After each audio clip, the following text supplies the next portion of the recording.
Bonaduce Life Coach. 1-800-252-1025. You're having problems in your life, and no problem too big, no problem too small. If your problem is, I got a parking ticket, what do? I can talk to you about that. By the way, the answer is fight it.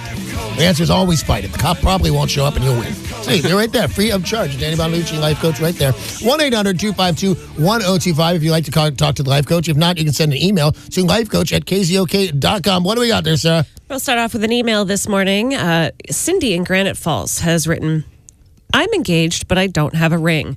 I told my fiancé ahead of time that if he proposed, I didn't want him spending money on a ring. I thought it was more sensible to put that money towards a down payment on a house or to save it. I agree.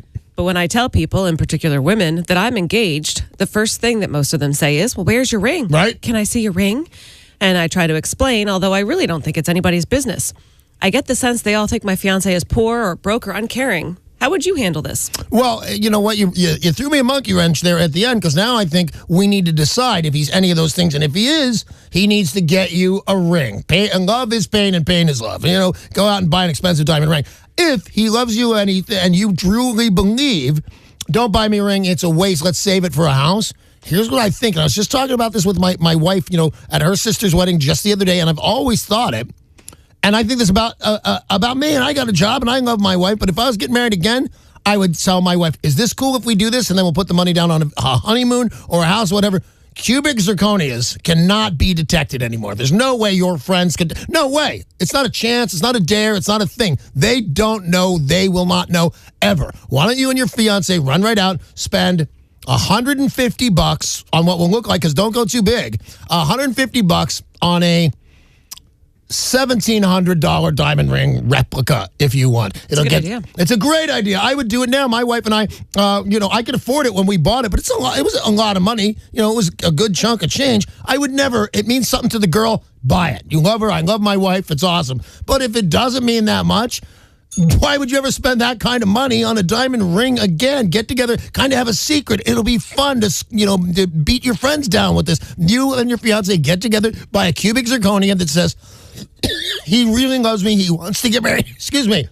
And some diamond rings are so big and ugly that they look like they're fake anyway. That's ridiculous. Who's that one right now, the 17-carat thing? It's in the news LaToya right Jackson. LaToya Jackson. That's just crazy. And there are even new materials out, too, other than the cubic zirconia. There's a ton of different options. That's what I know. But I'm telling you, it's, the cubic zirconia, there may be ones that are better, but I promise you this.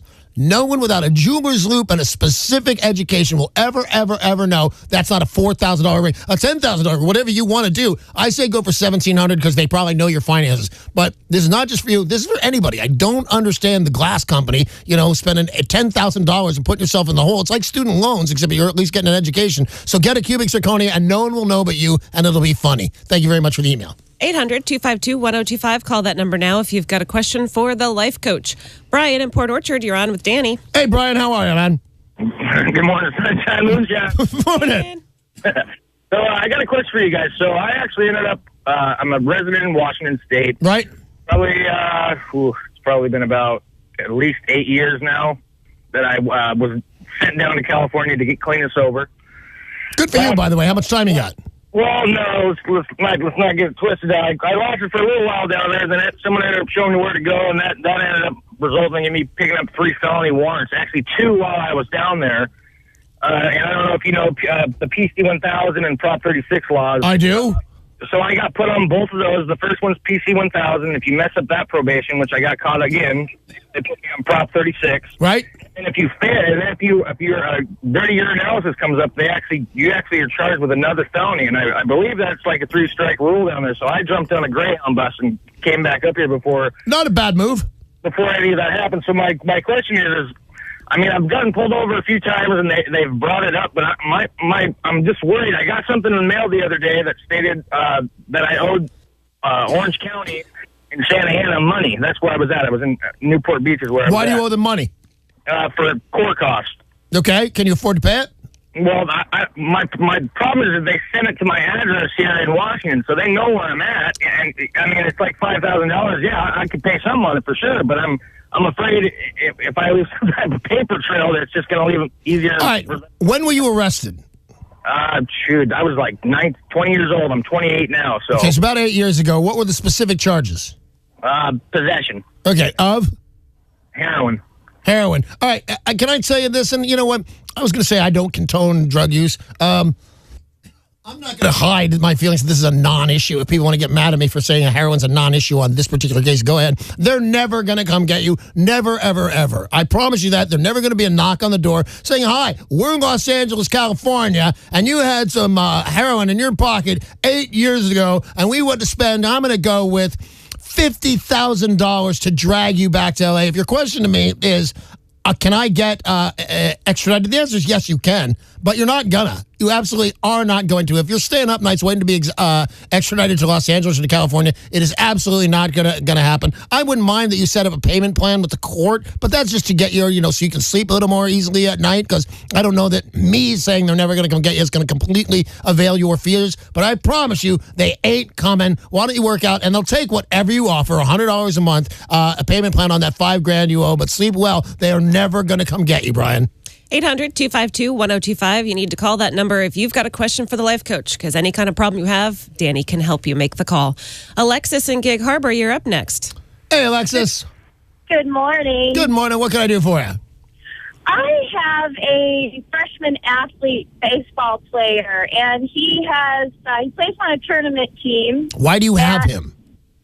Pardon me? You say, I have this baseball player. Why do you have him? Oh, I have him. He's my son. Okay, there we go. I have him because he's my son. I thought you had him captive or something. We're doing something really weird in Gig Harbor. Oh, no. All right, so you got a son that plays ball. Yeah, and he's a freshman, and he played on the high school team, and they have a banquet tomorrow night. Right on. And he doesn't want to go to his banquet because he has a tournament team game, and I think he definitely needs to experience his high school banquet, and we're really conflicted about it. Can't decide. Well, what happens if he misses the banquet? Nothing really. And what happens if he misses the game? Nothing really. They have 60 games they're going to play, but one high school banquet where he might be recognized for his achievement. And well, he's already getting recognized for his achievement. That's because they're having a banquet because he and his other players are so cool and they love him. Let me ask you this: how old is this kid? He's 15. Yeah, no, make him go to the banquet. You own him. You're his mom.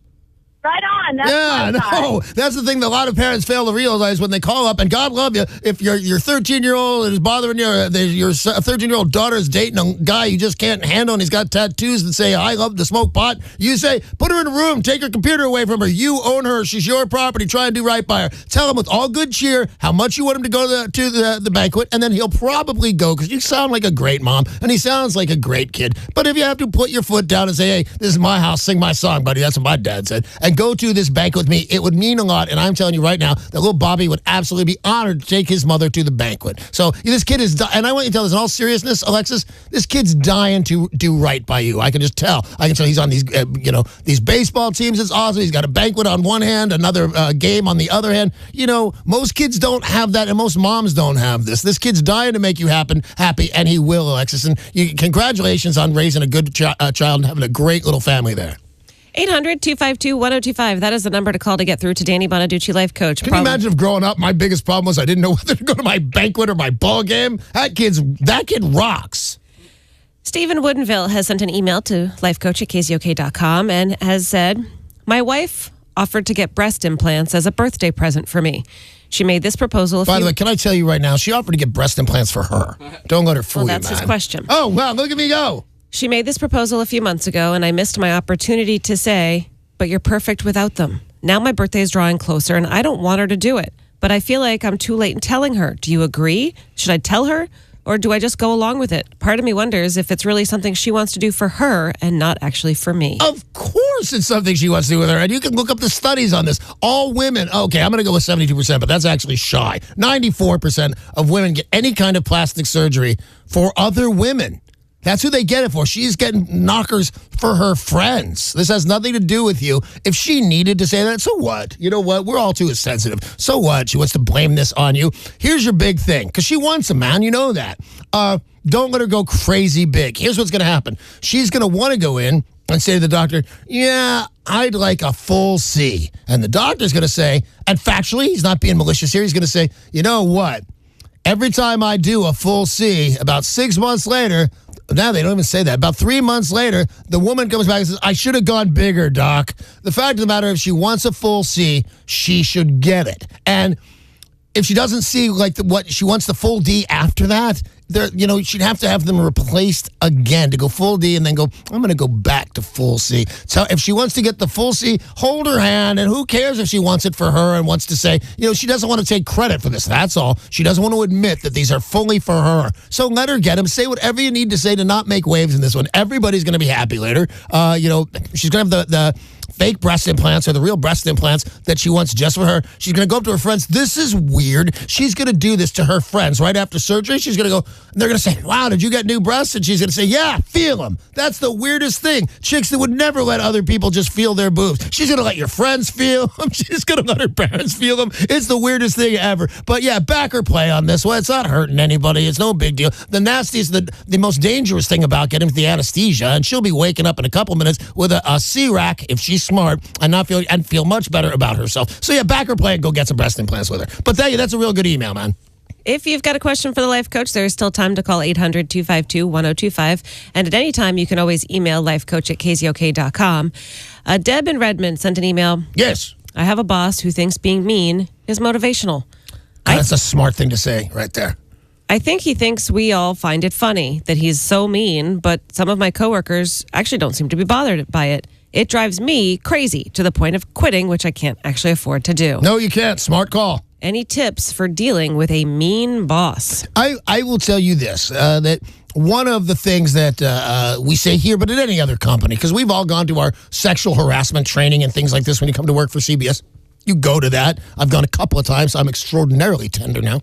But let's say I say something stupid about, boyish and childish about Sarah. Then Mike, our producer, might very well say, hey, that's a quick trip down to the HR department.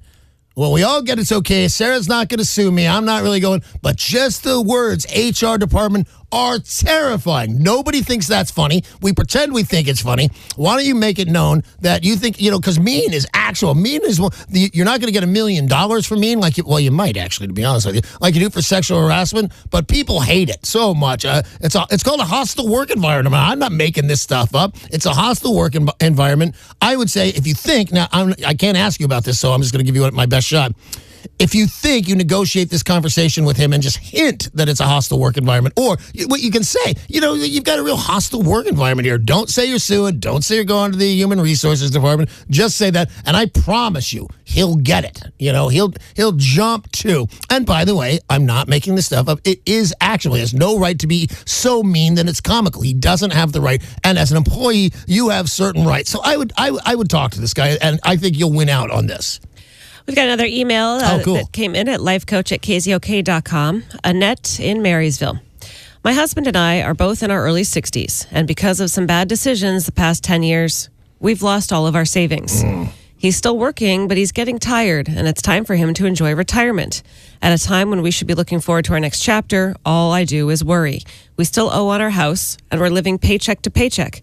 Thankfully, we don't have any credit card debt. God bless. I thought of looking into reverse mortgages, but was warned against them. Any ideas what we can do? I've actually looked into reverse mortgages, not for me, because they're not available to me. But I've looked into them because they say on TV with respectable characters, hey, you need to look into this reverse mortgage. And what I found with my minor studies is they're on the up and up. The one where there's that ex-senator who does it. There's the one where the Fonzie talks to you about it. Those are the ones that I've looked into, and they all seem to be a fine way to go if they fit you. So don't be afraid of those. I don't know who said they're not good, but maybe they didn't do the due diligence that I did. I think that they're fine under the right circumstances. I don't know if you have a 401k. I don't know if you have an IRA Roth. I don't know what you've got, because I think it's so bad that whatever happened to your finances and your savings is gone. But you're coming up on an age where other finances are going to kick in, and we're living forever nowadays. Tell your husband to take a sabbatical, rest, scrape together what you can for a little bit of travel, whether that's right here in a road trip or not. He deserves that. But he might have to go back to the workforce and not get to retire right now. That's not the way it always works out. It's not always 65 with benefits. So take a little bit of a sabbatical, get some rest, go back to work, and then retire when you can, not when you want. That's not the way life works every time. Hey, thank you very much for the email. I appreciate it. That's all the time we have for Danny Bonaduce, Life Coach. Life Coach brought to you, I love these guys. Life Coach is brought to you by, excuse me, first out, I got the wrong paper. I started reading the wrong thing. Goldberg Jones, I know, Divorce a Man. Call 1-800-DIVORCE.